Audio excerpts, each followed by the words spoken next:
My friends, I am in your debt. Think nothing of it. Your wounds are healing well, I trust.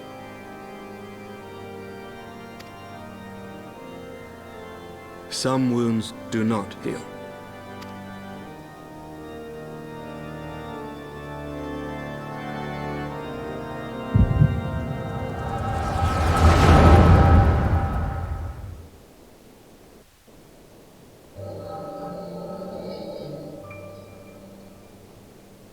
The Founding.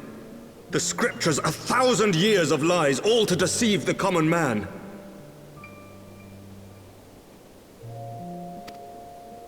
Nay, our own brothers and sisters.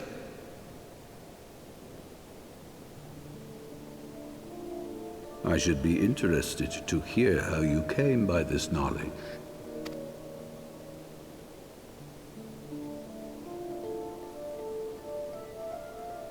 The architects of Ishgard, King Thordan and his knights 12, entrapped and butchered the great worm, Ratatoskr, that they might partake of her eyes and thereby transcend their mortal limits.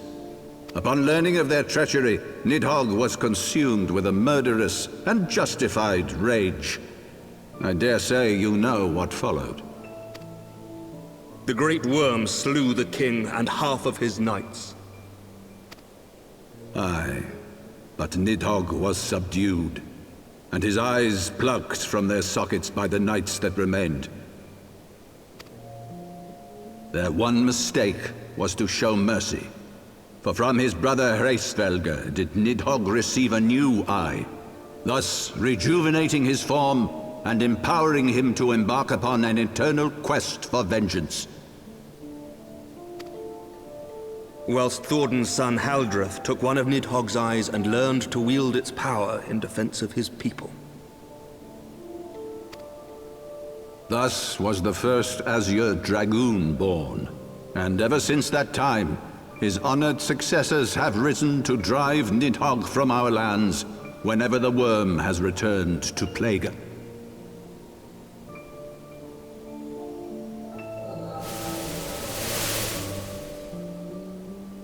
I ask you, my son, will you answer for my sins? Will your son and his... What do you mean? If a man cannot atone for his sins in the course of his all-too-fleeting life... Thordan's betrayal of Ratatoskr was an unconscionable, unforgivable sin.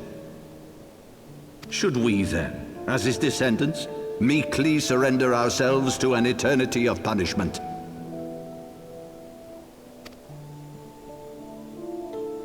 Nay, say I. I would not see our children sacrificed in a vain... Dragons are not... This fact alone should serve as ample justification for our actions. Yet some refuse to see it as such. This is your solution. This is how you protect our people.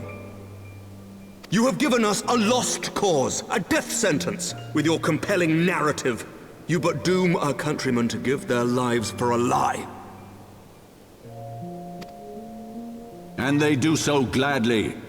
Highborn and lowborn alike are proud to serve, to fight and die for their country. And what would you say to them?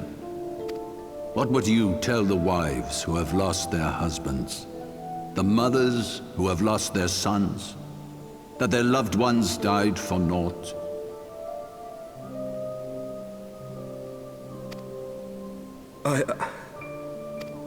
Over the course of 1,000 years, countless men have donned these robes.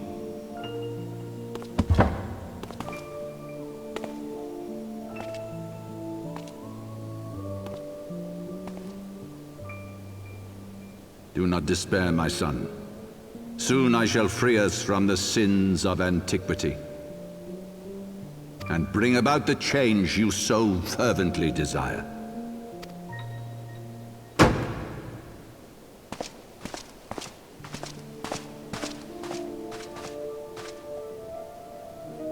If he has spoken with others, I would have their names.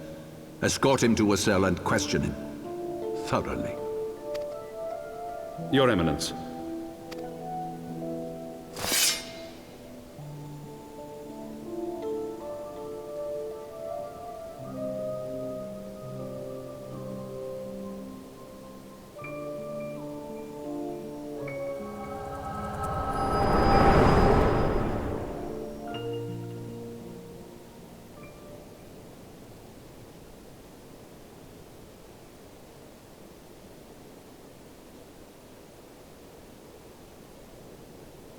You saw something, did you not?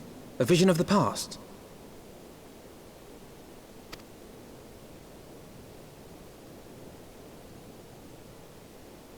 So this is the power of the Echo. Would that it had shown you a finer moment from my past. 'Twas an exercise in futility, as you saw. Faced with the firmity of his conviction and his many ready rejoinders, my words deserted me. To be frank, I am embarrassed to recall it.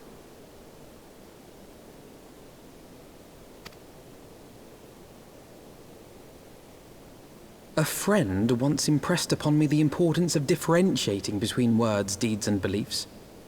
Were he... Even so, I cannot help but wonder what manner of change he intends to bring about. I've given some thought to that as well. During the battle within the vault, the Heavensward demonstrated strange and unnatural ability. Aye, the manner in which Sir Zephyrin struck down Lord Haurchefant was unlike anything I've ever seen before.